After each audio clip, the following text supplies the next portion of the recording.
Okay, so this is the season of transition. Actually, I'm transitioning, so I don't know how much of y'all are doing that in your garden this year. It was a terribly hot year all the way across the country. So I have a feeling because of that people are just gardened out or tired of fighting with the heat in order to get their vegetables to grow.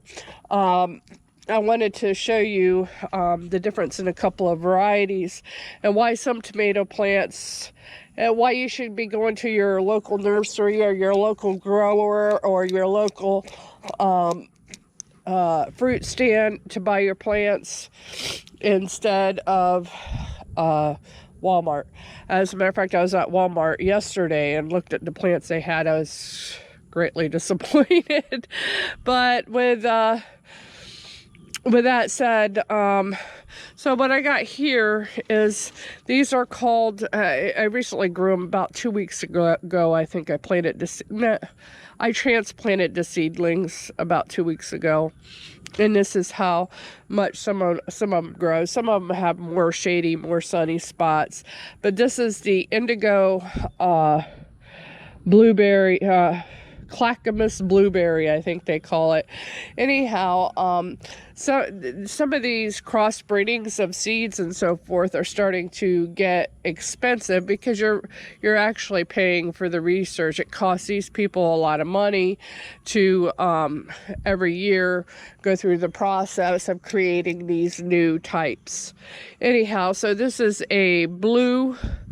This is going to be a blue tomato, and I believe it's going to be a tiny currant size.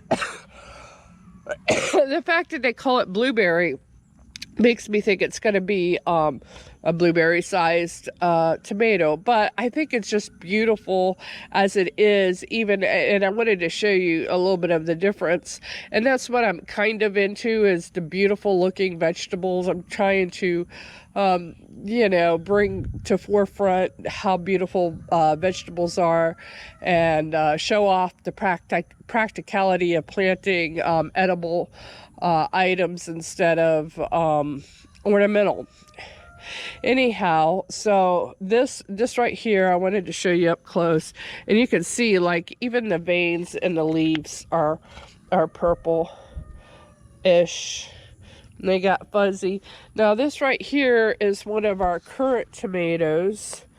My husband tried to correct the spelling on that, but I think I'm right in the spelling, as in currant. He thought it was like a currant, like a new tomato, but it's like in a gooseberry family. It's a wild tomato, and those types of things really interest me. As a matter of fact, most of these plants here, this one has been visited by a hornworm, and some of the leaves have been eaten off. But most of the plants were in weak condition, and I trimmed them back for a second flush. I want to show you here. I have it over in the burn pile. You can see all the berries, the little tomatoes. Not all of them were red. I had eaten off all the red ones before I threw them over here, but they ripened up since being over there. Anyhow, so when you go to Walmart, you go to wherever, you pick up the tomatoes. They are called Homestead, Better Boy, these kind. I'm going to show you a few more varieties I got coming up. I've got Homestead tomato. Now this one was created in Homestead, Florida, and it's supposed to be super heat resistant.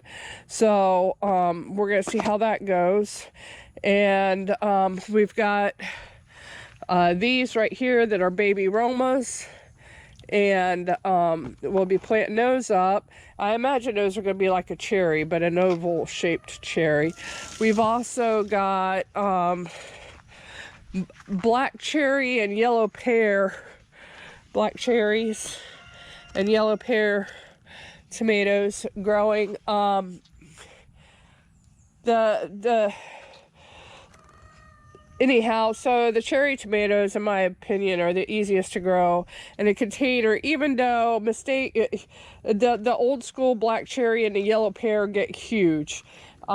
Next year I want to play around with the dwarf tomatoes that'll do well in a hanging basket and smaller pots so that everybody can grow tomatoes, you know. So another thing that I've got coming up is Cubanelle peppers and California Wonder peppers, and we have some kale coming. My daughter got one of the, she had sent me some of her, shoot, I got water over here. Damn, I'm gonna have to plant all these today. They didn't mean to get water over here, but I have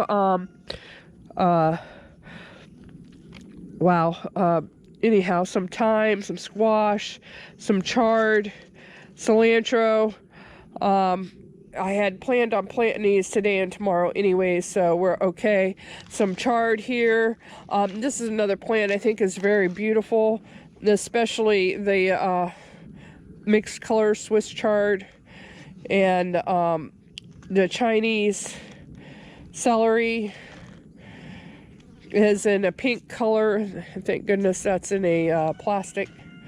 In addition to these, I'm going to try a couple squashes. I've noticed some of the squash seeds I tried to plant in the spring had,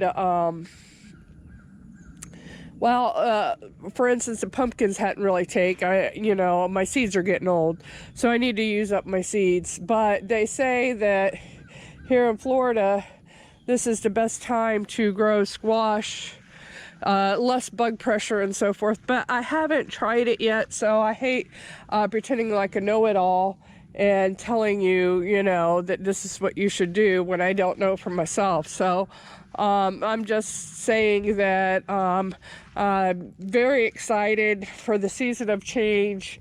I have some viola and nasturtiums and some seasonal flowers. I decided to go with edible flowers for the season instead of going with bulbs. I figure that there's no way I can compete with the, you know, prices that say Walmart and Tractor Supply and those places carry the mums. I was going to show you a few of my other plants that's growing on. Now, I've tried to grow artichoke a couple of times here in Florida. I'm thinking about taking this one out and putting it on the sun, and that's all I got out of a packet of seeds. But I love the way artichokes look. They look so like dinosaurish or whatever.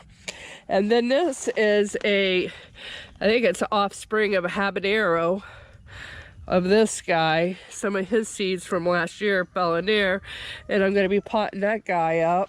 And you can see I got more flowers on the habanero. This is the habanero that I took in over winter, so habaneros can definitely be perennial if you bring them inside. I wanted to show you this, my one seed challenge. I keep hoping that it's going to flower. This is a lotus flower, and I've been waiting to see if it will flower, and I was going to do the final update on the one seed challenge, but isn't that looking lovely?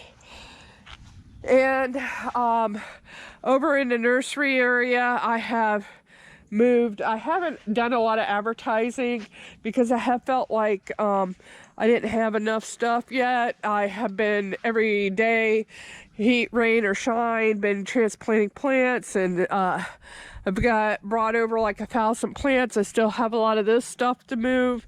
So this here, all these pots here, put it this way, had plants in them, and I transplanted them into larger plants. They went over to the nursery area. I wouldn't put a little eye candy over there until before I start showing that area, but so that's what's going on. And I hope you enjoyed me rambling on about what we're doing here, and just wondering if you guys are considering transit.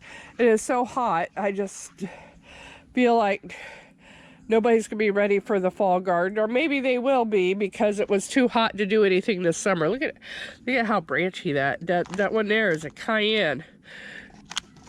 I bet that one's gonna have a lot of peppers on it. But we also had basil.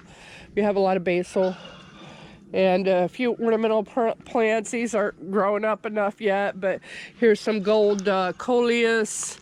We got some bidens, also some lantana. I put some out over there already. So anyhow, we have a lot going on, and I hope you subscribe and come back and visit again. And where's Noah? You gonna say hi, Noah? My little guard dog. Say hi.